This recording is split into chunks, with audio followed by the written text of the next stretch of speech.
जय गुरु महाराज। रसिक भाई, खूब सुंदर प्रश्न असा प्रभु। तुरियातीतनी વાત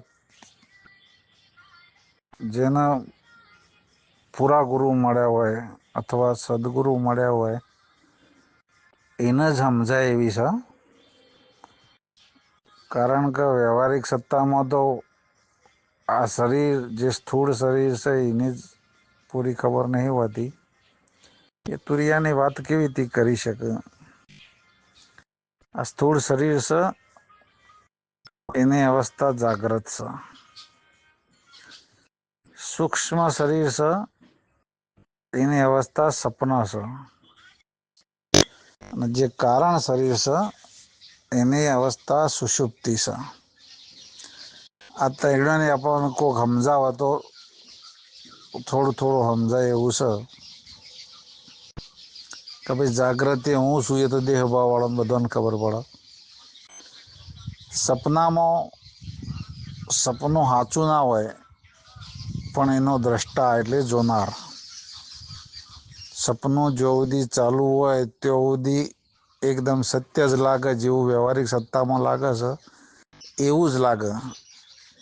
પણ ઓખ ઉઘડે એટલે આપણને ખબર પડે કે આ બધું ખોટું છે, આ તો સપનું હતું. પણ સપનું ખોટું છે પણ એનો દ્રષ્ટા ખોટો નહીં, સપનાનો જોનાર. એમ સુષુપ્તિ અવસ્થામાં સ્થૂળ શરીર અને સૂક્ષ્મ શરીર બંને નિંદ્રાના આધીન થઈ જાય. અને તેઓ તમે જાગતા હોય છો. તન સૂતા મન જાગે ચેતન ચોકીદાર. ગાયા તા ગુરુ ગાયા આપણા ગુરુજીનો મહિમા. લોભ લાલચ તજો નિંદ્રા ટાળશું ભાઈ ટાળશું. એટલે આપણે ગાઢ નિંદ્રામાં હોય એને સુષુપ્તિ અવસ્થા કહેવાય. અને ગાઢ નિંદ્રામાં ઊંઘ કેવી આવી એનો જે જોણનાર છે. તમે ભલે 8 કલાક ગાઢ નિંદ્રામાં સૂઈ ગયા હોય પણ જોરદાર ઊંઘ આવી એની ખબર રાખનારો એ દ્રષ્ટા છે. આ ત્રણેય અવસ્થાઓ જેમાં દ્રષ્ટા શ્રેષ્ઠ છે એને શિવોહમ કહેવાય. કઈ ત્રણેય અવસ્થાઓ જુદી જુદી છે, એનો સમય જુદો જુદો છે, પણ એનો જોણનાર દ્રષ્ટા અથવા જોનારો દ્રષ્ટા ત્રણેયમાં એક છે. એટલે એને શિવોહમ કહેવાય.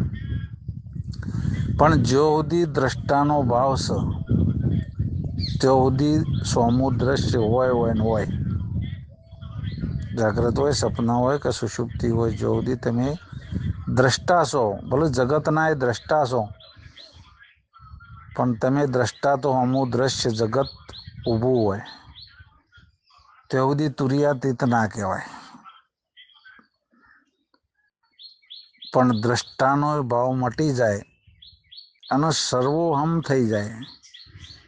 જ્યારે માટલાને ખબર પડે કે હું માટલું નહીં, દેહ ભાવ એનો પડી જાય એટલે એનું સ્વરૂપ સમજાય કે હું માટલું નહીં ભાઈ માટી છું.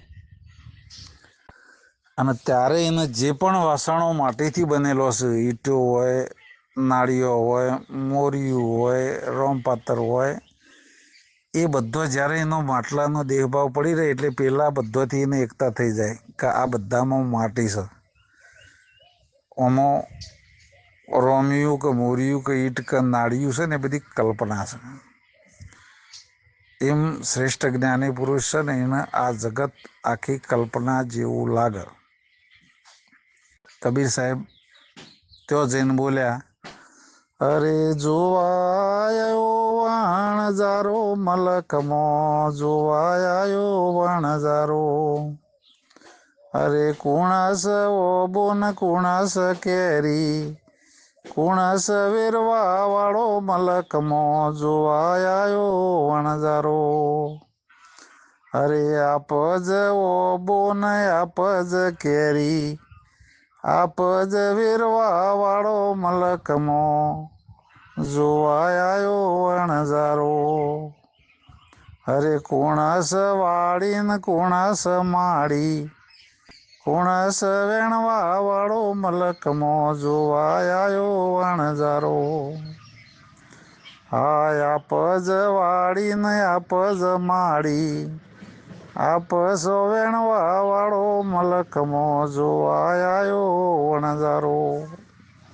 આ સર્વોહમ ભાવ છે. આખા જગતથી એકતા થઈ જાય અને જ્યારે એકતા થાય એટલે હોમો નામ રૂપ ને ગુણ કશું ના હોય. નામ રૂપ ને ગુણનો નાશ અને ચોથો પદ સ અવિનાશ. તમે જોજો રે વીરા, આખો ભગત બોલ્યા. તમે જોજો રે વીરા પિંડ બ્રહ્માંડમાં પોતે છો. એવા દિવ્ય દ્રષ્ટિથી તમે જોજો રે એ વીરા તમે જોજો. તમે જોજો રે વીરા પિંડ બ્રહ્માંડમાં પોતે છો. જય ગુરુ મહારાજ. સંતો ક્લિપ લોબી થઈ જાય. જય ગુરુ મહારાજ.